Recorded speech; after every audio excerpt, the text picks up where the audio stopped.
Hello and welcome back to the Algebra 2 series. We are actually working through some trigonometry problems today in the law of cosines. As an introduction to the law of cosines, what I'm going to do is introduce it and then use it, and then I'll prove it afterwards. So we'll start with this picture here. And notice in the picture we have an A located over here. And this whole problem is based on the SAS, where this is my side that is given, the B value, and this is my angle, the A over here, and this is my other side. So side, angle, side congruence theorem helps us to identify this as a unique triangle.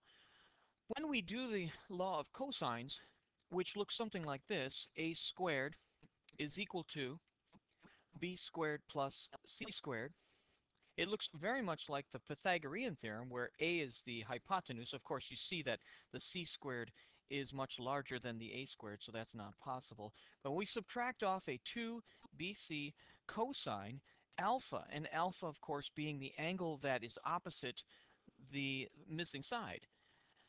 Well, of course, this is not something that we just pull out of a hat and we start using. We do need to prove that eventually, like where it came from.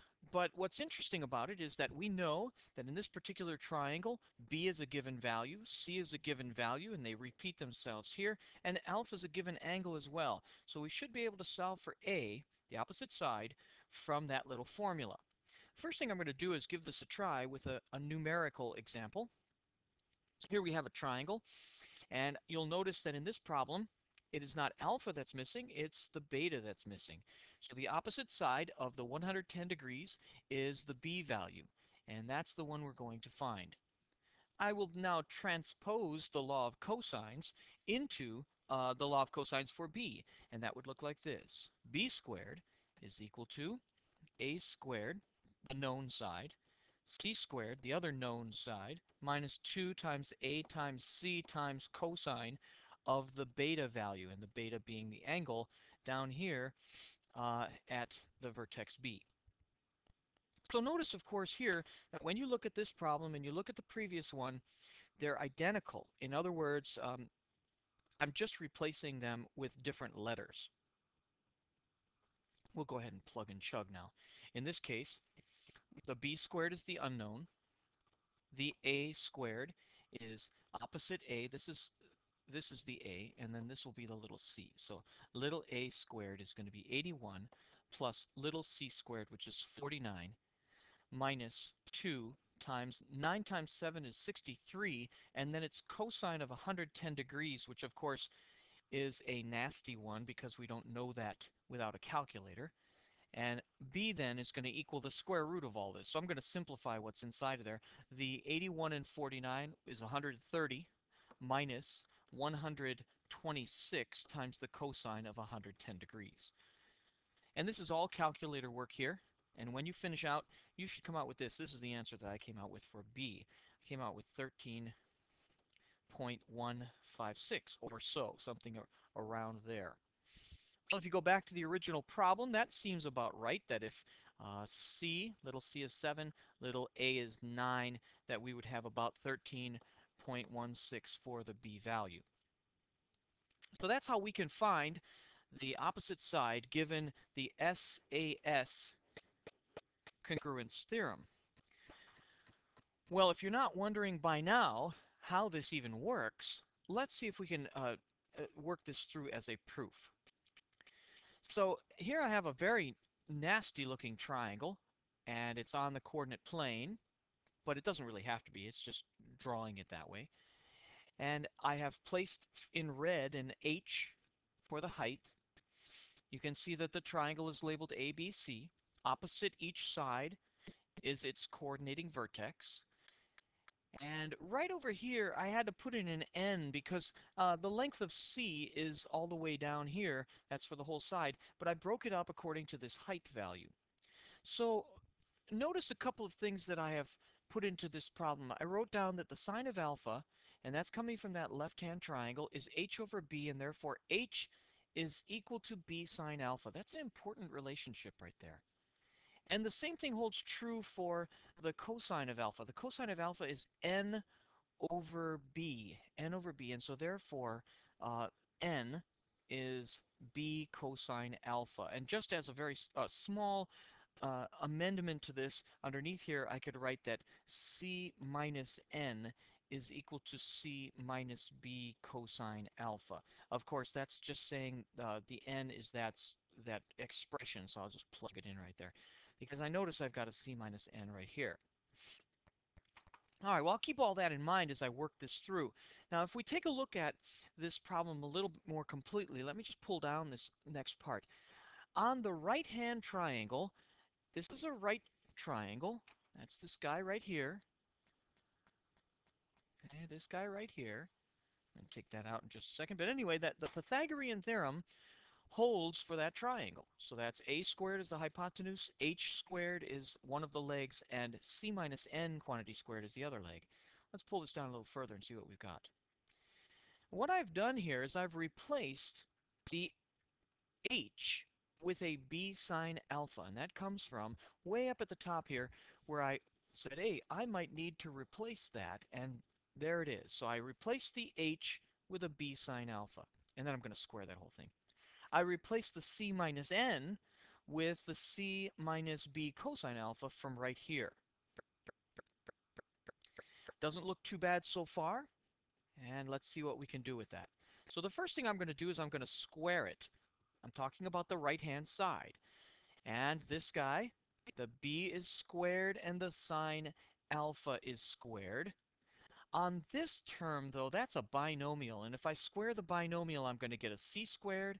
I'm going to get this middle term, which is nasty looking, and then I've got that last term squared. So that's going to be first two, outer two, inner two, and then last two, and I've combined my outer and inner two right there. Continuing to work this out, what I've noticed in this problem is that there's a b squared cosine squared, and there's a b squared sine squared.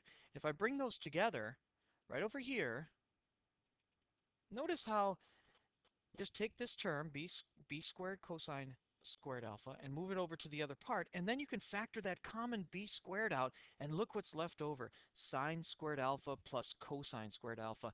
And of course, you recognize that as 1, the number 1. So that entire term drops out. And look what's left. It's a squared, because that comes from right here. The b squared is left alone with nothing but 1 after it. There's my c squared, and there's my minus 2bc cosine alpha, and you see then that is our happy little law of cosines for that triangle.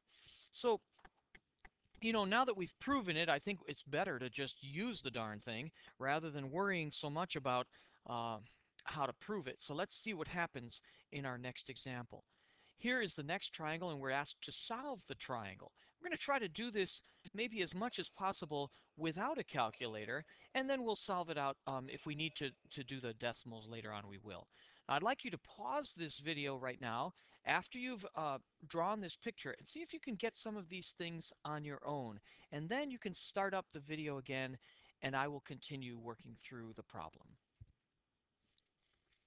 All right, so now we're going to solve. The first thing I'd like to do is solve the b value. That's opposite that one.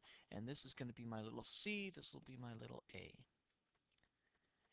Well, from the law of cosines, we know that the b squared is equal to a squared plus c squared minus 2ac cosine beta. And this problem was very specially designed because we know what the cosine of 60 is. So I'll write this out as b squared is equal to a squared, which is 121, plus c squared, which is 64, and minus twice the 88, which is the a times the c, times 1/2, which is the cosine of 60. Okay, so I just calculate that in my head, and that gives me my nice little total here, which is 185. And notice this is just subtracting 88, or 185 minus 88, which comes out to be 97. Look at that. So therefore, B is equal to radical 97. And we'll put that right in here. Radical 97. Now, for the rest of these, I'm not going to actually solve them out because this takes us back to the law of sines, but I'd like to just point this out. One of the things you can do from here to find angle A, and this will be alpha over here, is to write the sine of alpha over 11 should be equal to the sine of 60, the new angle that we found from the law of cosines, because now we can write our radical 97 in our denominator. So the answer to this one is the sine of alpha is equal to 11 times root 3 over 2, and that's all over radical 97. Or you can just crank it out. When you're finished with this one, you should come up with a value of alpha. And when I did this problem, I came out with about 75.3. And of course, once you find the 75.3, you can subtract to get that third angle. So we add 60, subtract from 180, and then we solve from there. So that's how we're able to solve this triangle using the law of cosines. And of course, when you finish solving the law of cosines, you go back and you actually use the law of sines to find the angle and then subtract to find the other angle. So the law of cosines is used to find just the opposite side. Hopefully that will help you get started. In the second video, I'll show you the SSS congruence theorem, and that takes care of business. I do want to point one other thing out, though. Let's go back a couple of pages here, and I wanted to just make a quick note, and that is right here. Um, in the computations, I failed to mention that the cosine of 110 is actually a negative number. And that negative canceled with that negative, and that's why the answer came out to be 13.156, because we actually added some value to the 130 before we took the square root. So keep that in mind. If you do it on your calculator, this should come out properly, but the cosine of 110 being negative actually canceled that negative out. Okay, there you go. Hope you enjoyed that, and we'll move on tomorrow to the next video.